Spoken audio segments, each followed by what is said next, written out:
நீ நல்லா கொஞ்சம். ஜப்பான்ல எங்க அப்பா நம்மாழ்வார் சொல்றாங்க, அந்த ஜப்பான் வேளாண் பேரறிஞர் ஒருத்தர் தான் மாசானுகோ புக்காக்கோன்னு.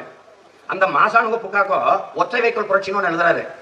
அது இன்னைக்கு உலக புகழ் பெற்ற நூல், அது எல்லாரும் படிக்கணும் அப்படின்னு எங்க அப்பா சொல்றாங்க, நம்மாழ்வார் சொல்றாங்க. இதுல என்னங்க வந்துச்சீங்கன்னா, அந்த மாசானுகோ புக்காக்கோடைய அப்ப இந்த குட்டை பயிரை போடுறான், 5000 5000 ஒன்னும் சரி வரல, நிலத்துல இருந்து விளைய மாட்டேங்குது.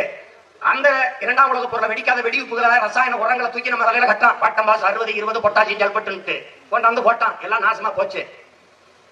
இப்ப இந்த நில விலையில இவன் படிச்சுட்டு பாக்குற என்னடா ஒண்ணு சரிப்படலையா அப்படின்னு உடனே வந்து இந்த குட்டை பயிரை தூக்கி துறப்படுறான். பாரம்பரிய நெல் வகையை கொண்டு வர்றான். நிலத்தை உழுது உழுது நல்லா ஆறப்படுறான். இலை தழை எல்லாத்தையும் உள்ள போட்டு மக்க விட்டு இயற்கை உரத்துக்கு தயார் செய்யறாரு. அந்த நிலத்தை தயார் செஞ்சுட்டு ஒரு 6 மாச காலம் கழிச்சு ஒரு தேக்கரண்டி மண்ணை எடுத்து ஆய்வுக்கு அனுப்புறாரு. 10 லட்சம் நுண்ணுயிரிகள், பூஞ்சை, காளான், பாக்டீரியாக்கள் இருக்குது. 10 லட்சத்துக்கு மேல.